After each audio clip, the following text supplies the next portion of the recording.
Octava conferencia, 3 de noviembre de 1923. Ya les he hablado de la contraparte de la realidad física, esto es, de las entidades que suprasensibles e invisibles acompañan a los seres y los sucesos de la naturaleza visible y sensible. La antigua visión instintiva abarca no solamente lo sensible, sino también las entidades del mundo suprasensible ocultas tras la naturaleza, y que hoy día se han sustraído a la vista humana.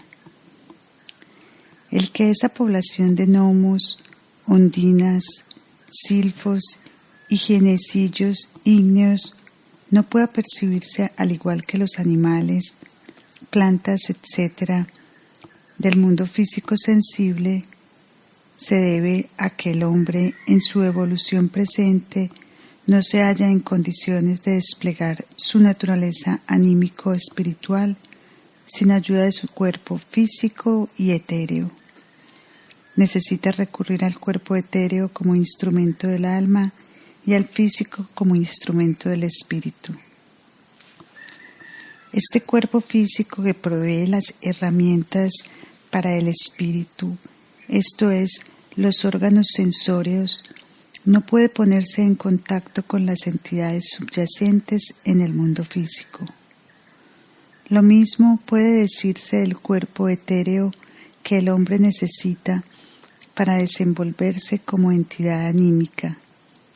Así se le escapa al hombre la mitad de su medio ambiente físico, a saber, todo aquello que integra las entidades elementales de que les hablé ayer, puesto que esos dos cuerpos inferiores no tienen acceso a ello. Pongamos en claro, para formarnos una idea de lo que queda privado el hombre actual, cuál es la verdadera índole de los gnomos, ondinas, etc. Existe toda la hueste de animales inferiores constituidos tan solo por masas blandas que viven y se desenvuelven en el elemento líquido y no tienen esqueleto alguno que les sostenga internamente.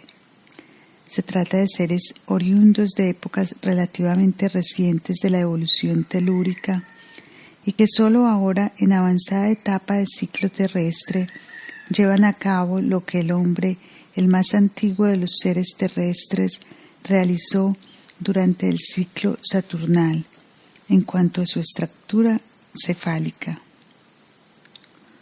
Por eso, esos seres no llegan a generar las solidificaciones que pueden servirles de esqueleto sostenedor.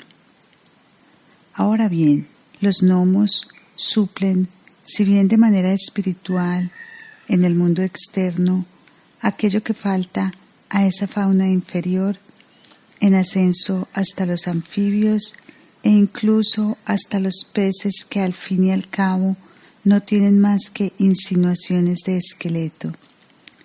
Solo gracias a la existencia de los gnomos, ese escalón animal inferior llega a constituir un todo.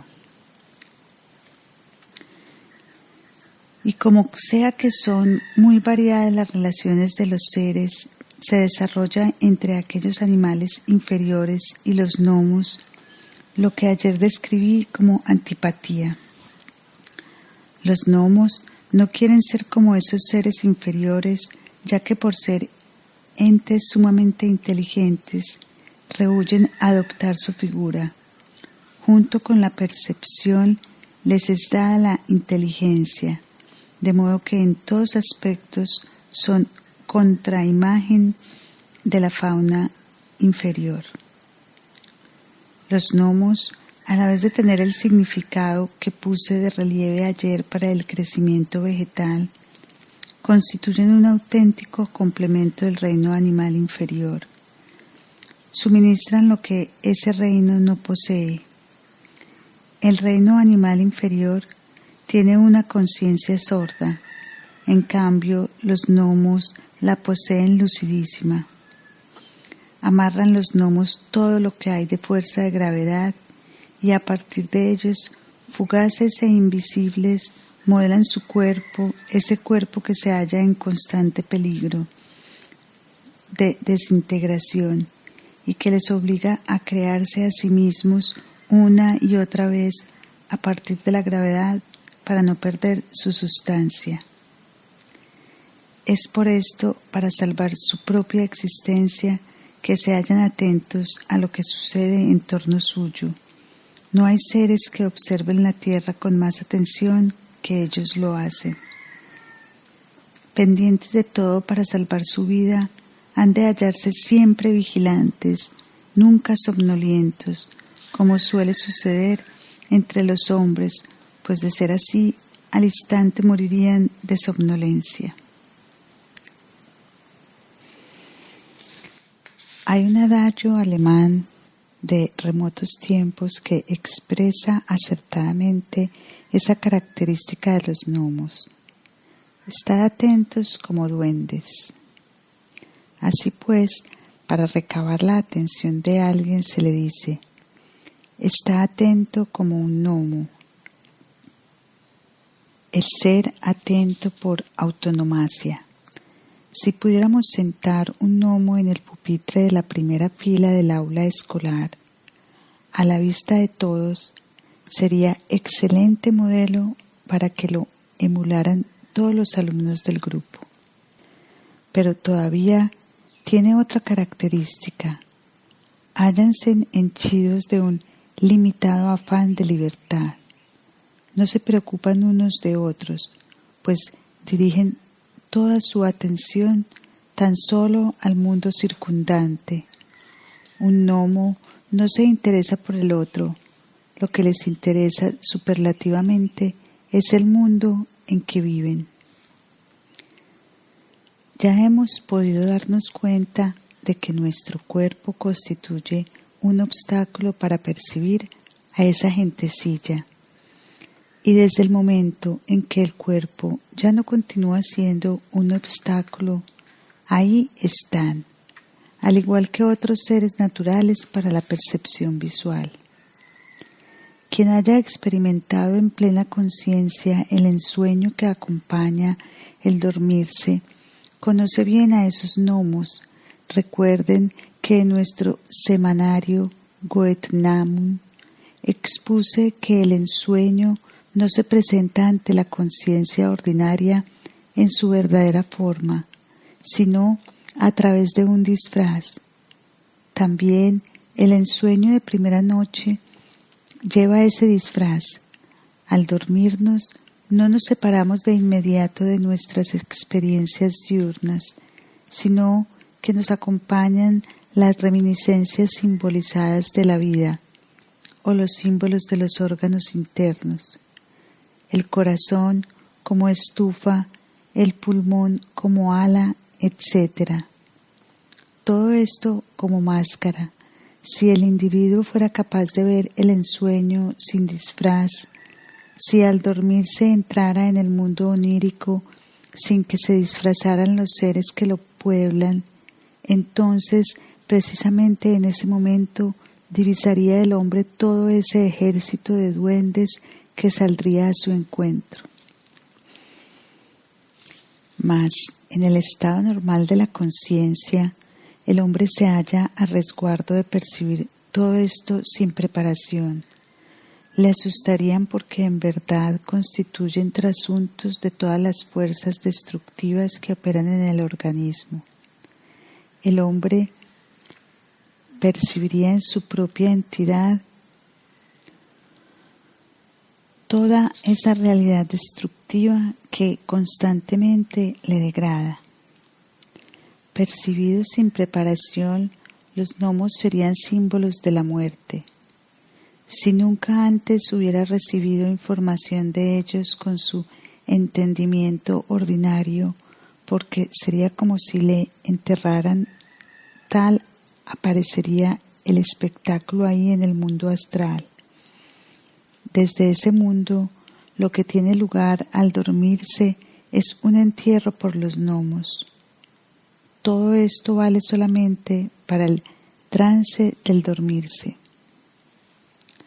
Otra ampliación al mundo físico sensible son las ondinas, esos seres acuáticos en continua transformación que viven con el agua como los gnomos viven con la tierra.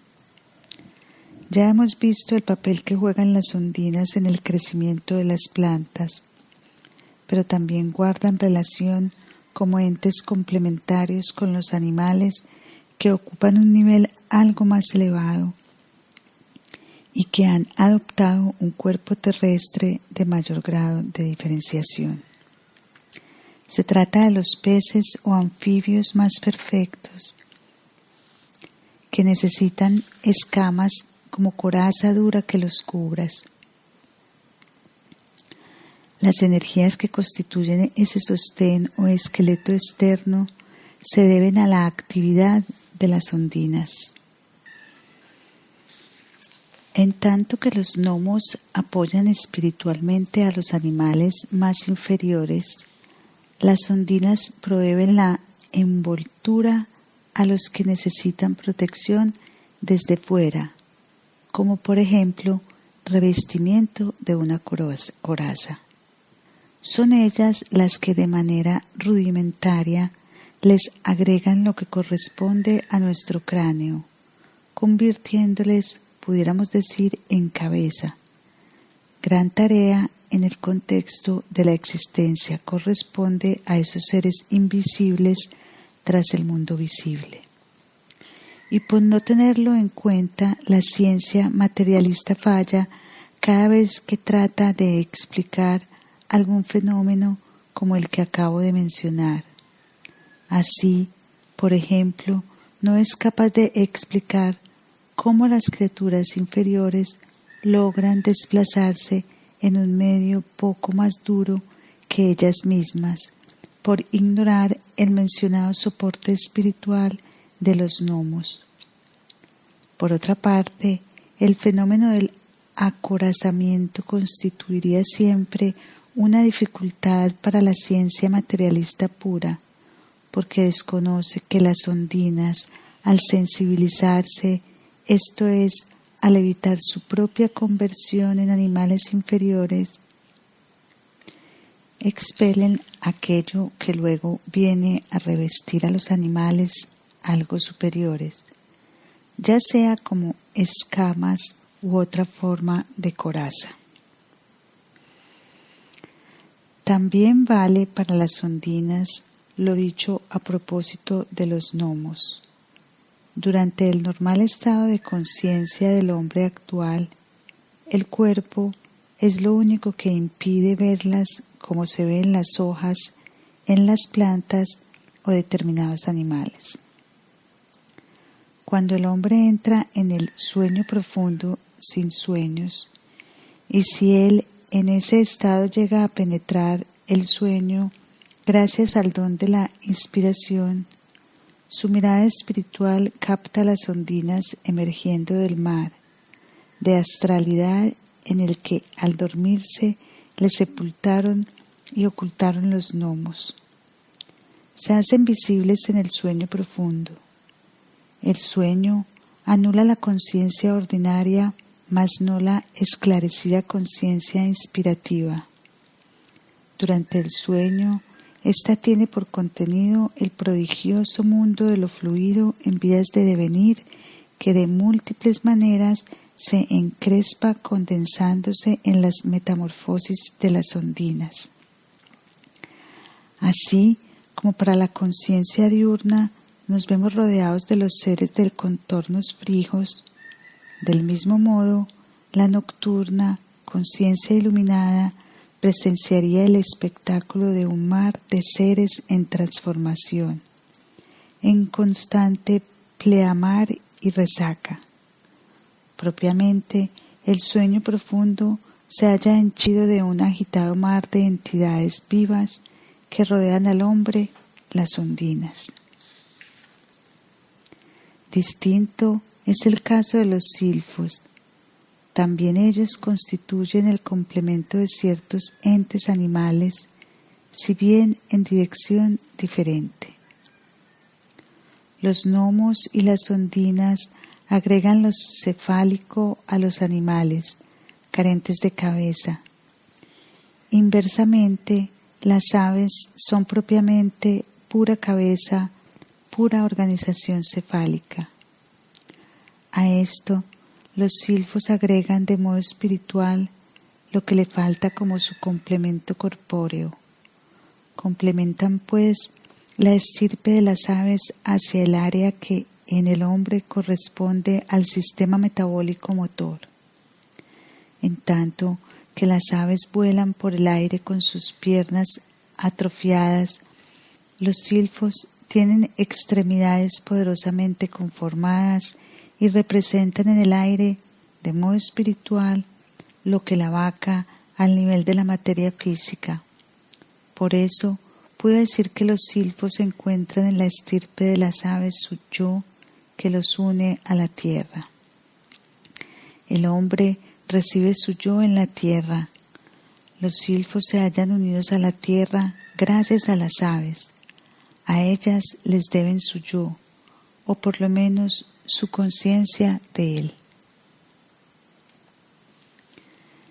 Después de haber dormido de noche, de haber estado rodeado del mar astral que se configura en las más variadas formas de ondinas, despierta el hombre y entra en su ensueño matutino. Si este ensueño no se enmascara con reminiscencia de la vida o címbalos de órganos internos, como lo hemos visto a propósito del vespertino, esto es, si el hombre viera ese sueño sin disfraz, se hallaría frente al mundo de los silfos. Los silfos adoptarían entonces una forma extraña, serían como un mensaje del sol de efecto aletargante sobre él, y ya explicaré por qué. No obstante, si el hombre pudiera percibir el ensueño matutino sin disfraz, recibiría la sensación de una trémula invasión de luz, sentiría con desagrado como si las extremidades de los silfos hilaran y tejieran una malla en torno suyo, como si la luz le atacara desde todos lados. Fuera algo que nos embargara produciéndonos alegría. Quizás alguna vez podría sentirlo como caricia de la luz. Todas mis palabras son puras insinuaciones a cómo se acerca la luz sostenedora y tanteadora en forma de silfos. Finalmente, los espíritus ígneos constituyen el complemento a la fugaz naturaleza de las mariposas. La mariposa desarrolla su cuerpo físico solo en mínima proporción. Deja que se quede lo más delgado posible, pero la mariposa es un ente lumínico y los genecillos del fuego tienen la función de complementar su cuerpo. Podemos así obtener la siguiente impresión. Si, por un lado, tenemos la mariposa física y nos la imaginamos correspondientemente aumentada y, por el otro, un espíritu ígneo, solo excepcionalmente se encuentran juntos en los casos que mencioné anteriormente, y luego los fusionamos. Obtenemos algo así como un hombre alado. Basta con aumentar el tamaño de la mariposa y concebir los espíritus del fuego adecuados a la estatura del hombre. He ahí el hombre alado. Los seres ígneos son, pues, propiamente el complemento de esos seres animales más cercanos a lo espiritual, su complemento bajo, o sea, los gnomos y las ondinas son complementos arriba. Los silfos y los espíritus del fuego son complemento abajo de las aves y mariposas. Así pues, hemos de conjugar los espíritus del fuego y las mariposas. Así como el hombre puede penetrar el ensueño durmiente, puede calar a sí mismo la vida de vigilia. Durante esta vida diurna, el hombre recurre a su cuerpo físico de manera excesivamente tosca. No se le ocurre ni por asomo que podría observar continuamente los seres ígneos, en íntimo parentesco con el pensamiento humano que tiene su sede en el sistema cefálico.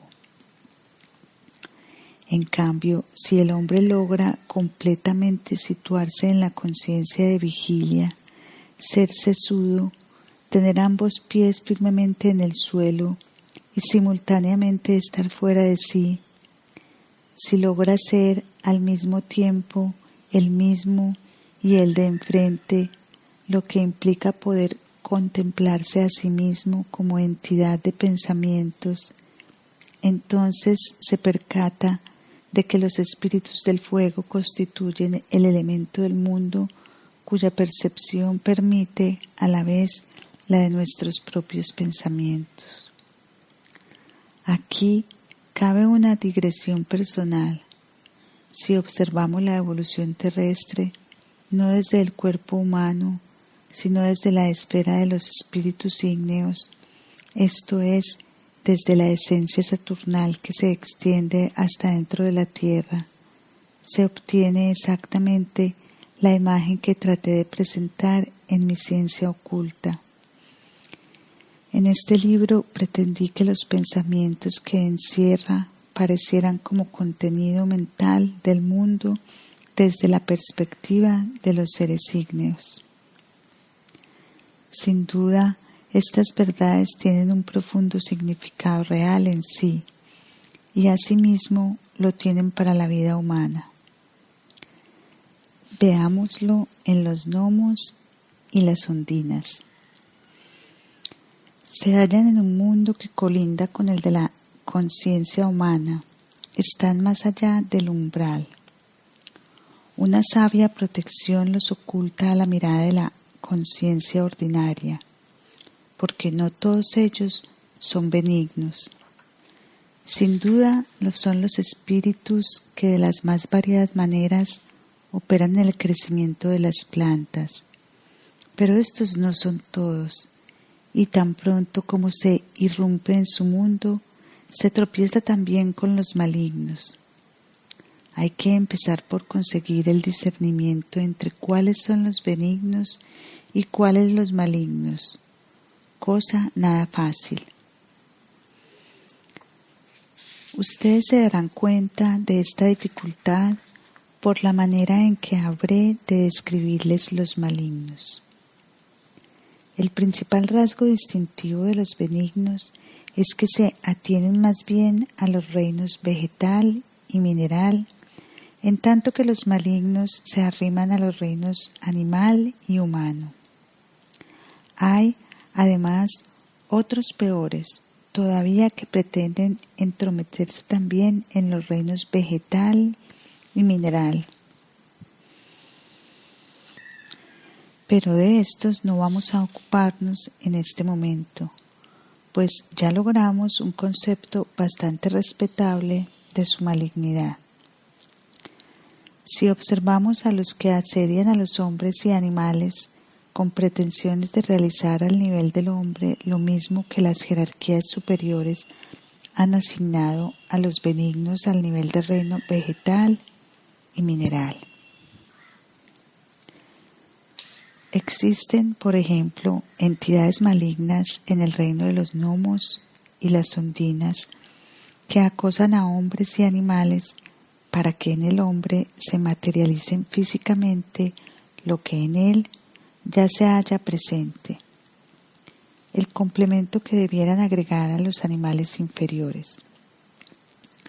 Los gnomos y ondinas malignos inoculan, pues, en los hombres y también en los animales superiores, los entes animales o vegetales inferiores, conocidos como parásitos. Las entidades malignas son, pues, generadoras de parásitos. No olviden que todo individuo, tan pronto como cruza el umbral del mundo espiritual, se ve rodeado por esas artimañas. Hay trampas por doquiera, y lo primero que hay que aprender de los rasgos es el ponerse a resguardo, lo que no consiguen los espiritistas. Quizás alguien pregunte, ¿para qué las entidades malignas de gnomos y ondinas si su función es engendrar parásitos? Si no existieran, el hombre no desarrollaría el poder de modelar su masa encefálica. Y esto nos lleva a un detalle sumamente significativo, que voy a bosquejar esquemáticamente. Si se imaginan al hombre en su triple aspecto de hombre metabólico, motor, torácico, rítmico y cefálico o neurosensorio, han de tener presente que en la región inferior tiene lugar ciertos procesos y en la superior otros distintos, dejando de lado al hombre rítmico. La totalidad de los procesos inferiores arroja un resultado que por lo regular no se tienen en muchas estimas.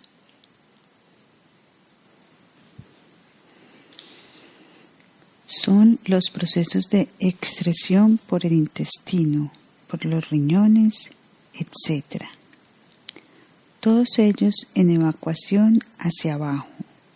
Por lo común, estos procesos se consideran como pura excreción, nada más, lo que es una tontería. No se excreta tan solo por excretar, sino que a medida que aparecen sus productos se manifiesta en el hombre inferior espiritualmente algo similar a lo que en el superior es físicamente el cerebro. Lo que tiene lugar en el hombre inferior es un proceso que en cuanto a su desarrollo físico se queda a medio camino. Sobreviene la excreción porque el proceso pasa a ser espiritual. En cambio, en el hombre superior, ese mismo proceso se lleva a término, ahí llega a su concreción física, lo que abajo es tan solo espiritual. Arriba está el cerebro físico, abajo un cerebro inmaterial. Y si se llevara a su conclusión ese proceso excretorio inferior, continuando la transformación de sus productos, la última metamorfosis sería el cerebro humano. El encéfalo humano es un producto de excreción superado, hecho muy importante incluso en sus aspectos médicos, y de ello tenían pleno conocimiento los médicos de los siglos XVI y XVII. Hoy día se habla en tono despectivo de la antigua botica de mugres, porque se ignora que en la mugre está presente lo que pudiéramos llamar espíritu momificado. Claro está que este desprecio tiene mucho de justificado, y no pretendo glorificar lo que en siglos posteriores figuraba todavía como botica de mugres. Pretendo tan solo llamar la atención sobre la existencia de muchas verdades de tan hondo alcance como el que acabo de referir. El encéfalo es, y lo digo con énfasis, una metamorfosis superior de productos de excreción. De ahí la relación entre las enfermedades cefálicas y las intestinales. De ahí también la conexión en su tratamiento terapéutico. Ahora bien, debido a que existen los gnomos y las ondinas, debido a que existe un mundo en el que viven, existen asimismo las fuerzas que, aunque indudablemente pueden engendrar parásitos desde el hombre inferior, son al mismo tiempo motivo de que en el superior los productos de excreción se metamorfoseen en cerebro. No podríamos poseerlo si el mundo no se hallara organizado para dar cabida a los gnomos y las ondinas. Lo que para estas entidades vale en cuanto a las fuerzas destructivas, recordemos que la destrucción y degeneración parten del cerebro. Vale para los silfos y para los espíritus del fuego en cuanto a fuerzas constructivas. Los benignos, entre ellos, se mantienen alejados de hombres y animales y se concentran en el crecimiento vegetal conforme lo manifesté. Pero también hay entre ellos malignos que se empeñan en transferir a las regiones acuosas y térreas lo que sólo debiera circunscribirse a los superiores, en la aérea y en la calórica. Veamos la belladona como por ejemplo de lo que sucede cuando los silfos toman lo que se halla en su justo sitio en las regiones superiores y lo transfieren a las inferiores de elemento acuoso y térreo. Si me permiten la imagen, la belladona es la planta que ha recibido en su flor el beso del silfo, con lo cual la savia benigna quedó convertida en ponzoña. Y ahí lo que puede llamarse desplazamiento de la esfera. Arriba es correcto que los silfos desarrollen sus poderes envolventes, tal como los describí, como si fueran tentáculos de la luz, pues esto es lo que las aves necesitan. Pero si el silfo desciende al mundo vegetal y ahí propaga lo que sólo debiera aplicar en los estratos superiores, nace un poderoso veneno vegetal. Debido a gnomos y ondinas se forman pues seres parasitarios. Debido a los silfos se forman los venenos que propiamente son elemento celeste demasiado profundamente fluido a la tierra. La belladona se parece a un cerezo escondida dentro de un cáliz.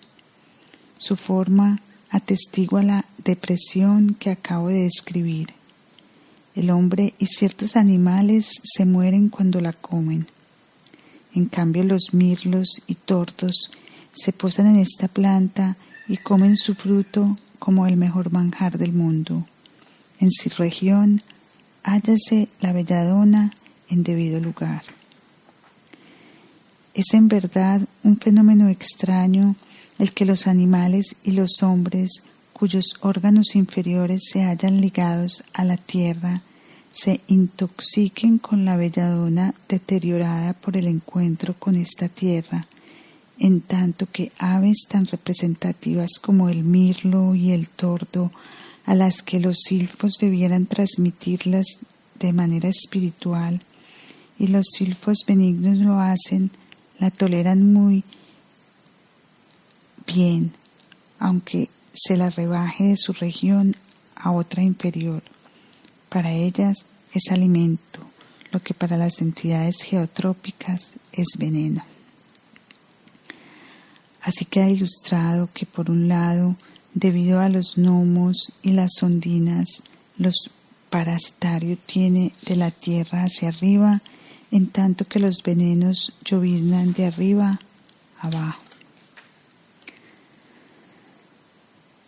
Vista la acción maligna de los silfos, nos queda por ver la de los geniecillos del fuego. Cuando estos espíritus se saturan de los impulsos que pertenecen a la región de las mariposas, impulsos que les son muy útiles para su desarrollo y los descienden a los frutos, se producen las almendras venenosas en cierto grupo de amigdaláceas. Los geniecillos del fuego introducen el veneno en la almendra y una vez más el fruto del almendro no podría formarse si esos mismos espíritus ígneos no quemaran de manera benéfica la parte en que en otros es la comestible. Veamos la almendra. En otros frutos tenemos la semilla blanca en el centro, rodeada de la pulpa. En la almendra, la semilla carnosa está en el centro y la pulpa totalmente quemada. He ahí la actividad de los seres ígneos. Si esa actividad consultiva degenera, esto es, si se extiende no solo a la cáscara, donde todavía puede tener efecto benéfico, sino si un poco de lo que sirve para generar la cáscara penetra en la semilla carnosa, entonces la almendra se vuelve venenosa. Esto les da una idea de cómo las entidades del mundo contiguo al nuestro, al dejar rienda suelta a sus impulsos, se convierten en portadores del parasitismo y de la toxicidad y con ello de enfermedades.